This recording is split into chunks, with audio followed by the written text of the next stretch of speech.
जैसे हमने एक बार कथा में आपको वर्णन किया था, शायद आप लोगों ने सुना है कि नहीं सुना, जिनने सुना होगा वो बोल देंगे। एक बार हमने कथा में कहा था कि तुम्हारे श्रृंगार की अलमारी में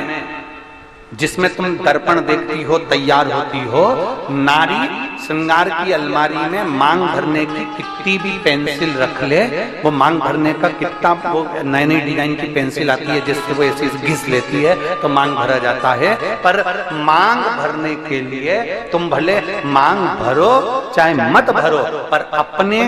उस अलमारी में एक लकड़ी का गोल चौकोर, कैसा भी लंबा गोल चौकोर, कैसा भी सिंदूर रखने का सिंदूरा अपनी अलमारी में जरूर होना चाहिए। हमने कथा में कहा, किसी ने सुना है ये बात? पहले कथा में कहीं सुना है ना? तो अपने तैयार होने वाली अलमारी में एक सिंदूरा होना जरूरी है, एक सिंदूरा का होना बहुत जरूरी है। अब क्यों जरूरी है? तो एक प्रैक्टिकल करके देखना कि सियोर वाला महाराज कहीं झूठ तो बोल के नहीं चले गया कुरुद में, इसलिए प्रैक्टिकल जरूर करो।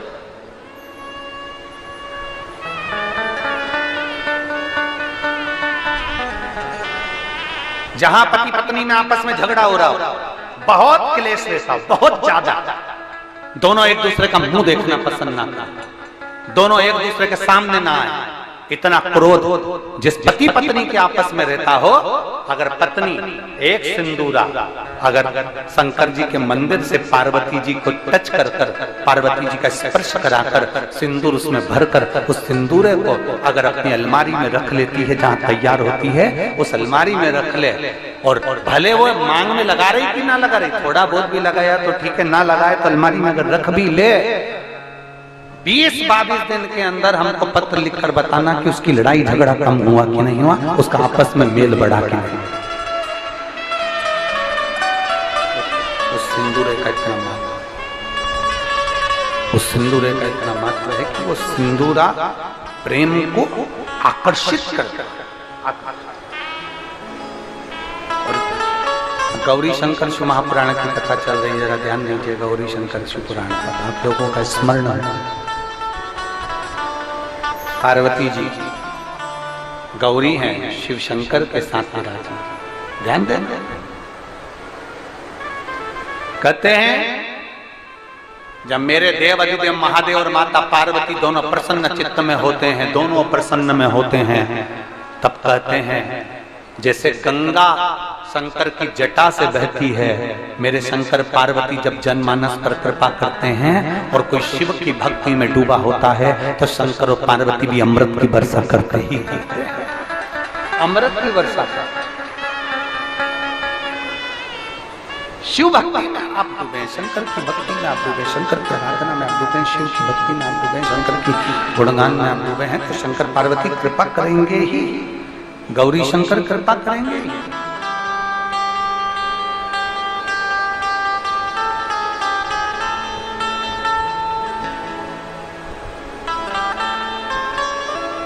बासी के राजा और रानी भस्म का शिवलिंग बनाते हैं, उसकी पूजन, सबका अपना अपना नियम पूजन करने। गौरानी भरती है, मांग में सिंदूरा लेते हैं, उसका प्रतिदिन का नियम था, मांग में सिंदूरा लेने का प्रतिदिन का नियम। एक बार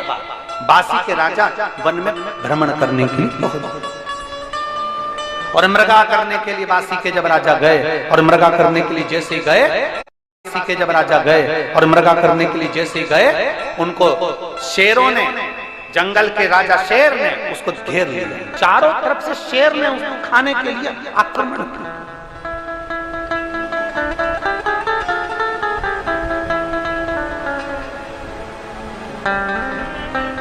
चारों तरफ से जब शेरों ने घेर लिया, शेर ने घेरा, बासी के राजा ने विचार किया कि अब मेरे प्राण बचाने वाला कोई, अब मेरे प्राण नहीं बच सकते, अब मेरा प्राण बचाने वाला कोई हो ही है ही, अब मेरे प्राण नहीं दे सकते, अब मेरे प्राण नहीं बच पाएंगे। रानी बैठी हुई थी, उसका मन विचलित हो गया, रानी का मन विचलित हुआ, और रानी का जब मन विचलित हुआ आज ऐसा लग रहा है रानी को कि मेरे राजा का कहीं आहित होने वाला। शंकर की आराधना करने वाली अर्धांगिनी, शिव को जल चढ़ाने वाली नारी, शंकर को जल चढ़ाने वाला पुरुष,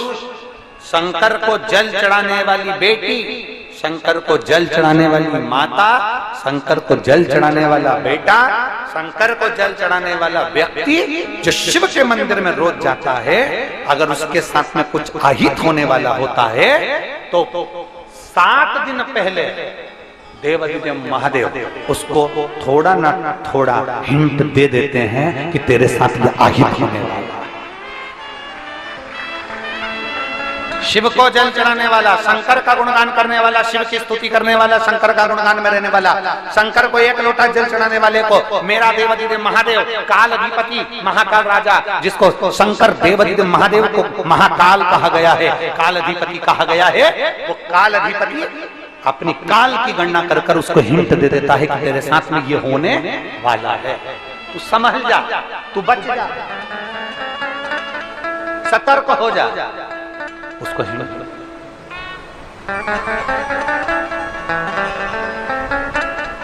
कोई जैसे बासी का राजा जंगल में जैसे ही फंसा, बासी का राजा जैसे जंगल में फंसा, चारों तरफ से शेरों ने जैसे घेर लिया, तो उसकी धर्म पत्नी को मन में बेचैनी होने। अब मन में बेचैनी हुई तो धर्म पत्नी ने सोचा, मुझे ऐसा क्यों लग रहा है कि मेरा पति कहीं उलझा हुआ, मुझे क्यों ऐसा महसूस हो रहा है कि मेरा पति कहीं फंस गया, मुझे क्यों ऐसा लग रहा है कि मेरा पति कहीं उलझा है, परंतु करूं क्या? बासी के राजा की धर्म पत्नी ने विचार करा, मैं कर क्या सकती हूं, क्योंकि मेरा जो धर्म से मेरा रजस्वला, और रजो धर्म नारी शंकर के मंदिर में जल चढ़ाने नहीं जाती, रजस्वला नारी भगवान शिव के मंदिर में पूजन करने नहीं जाती। अब मैं रजस्वला नारी, मैं भगवान शंकर के करीब में कैसे जाऊं, मैं शंकर की आराधना कैसे करूं, मेरे पति का क्या होगा, क्या करा जाए, कैसे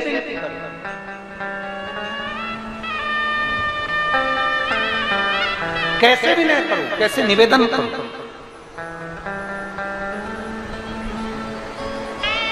और बासी के राजा की रानी जो मट्टी का ढेला था, जो गोबर का ढेला था, जिसपे सिंदूर डालकर सिर में लगाती थी,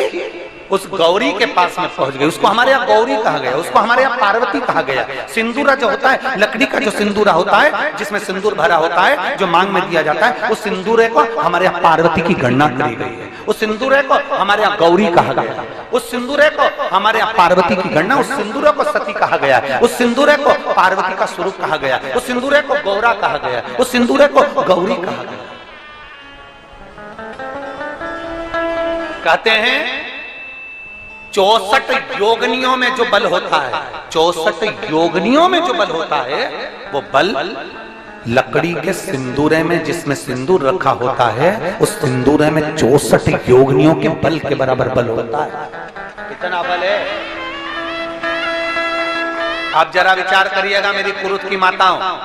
और जितनी आस्था चैनल पर कथा सुन रही है मेरी जीजियों, जरा विचार करना, एक सिंदूरे में सिंदूर है तो उसमें 64 योगनियों का बल है। अगर उस सिंदूरे के सिंदूर को विवाहिता नारी अपने मांग में भरकर निकल जाए तो किसी के माई के लाल में दम नहीं कि तुम्हारे ऊपर आंख उठाकर देखे।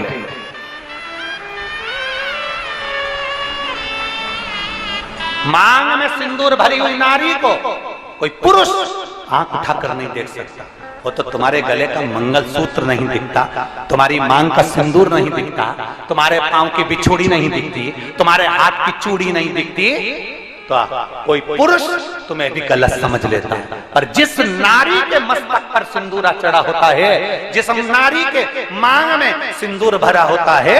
उस नारी को कोई साधारण पुरुष आंख उठाकर देख ले, उसमें दम चाहिए, क्योंकि 64 योगनियों का बल उसकी मांग में भरा हुआ होता है। दम चाहिए, सामर्थ्य चाहिए।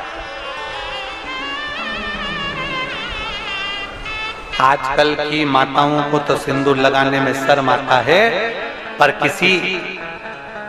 कुरूद से भी छोटे गांव में जाकर देखना, छत्तीसगढ़ के छोटे से छोटे गांव में जाकर देखना, उत्तर प्रदेश के छोटे से छोटे गांव में जाकर देखना, बिहार के एक छोटे से छोटे गांव में जाकर देखना, मध्य प्रदेश के छोटे से छोटे गांव में जाकर देखिए, गुजरात के एक छोटे से छोटे गांव में जाकर देखिए, झारखंड के एक छोटे से छोटे गांव में जाकर देखिए,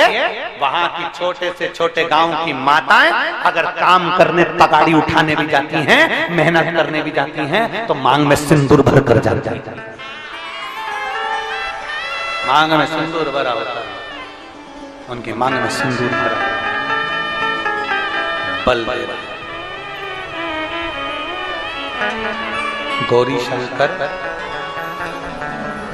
कौन सी कथा सुन रहे हो? जम के बोलो, जरा जम के। गौरी शंकर,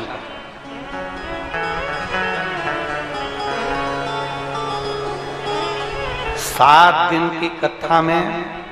तुम्हें यह महसूस हो जाना चाहिए कि घर में रहने वाला पति शंकर है और तुम गौरी हो। 7 दिन की कथा में तुम्हें महसूस हो।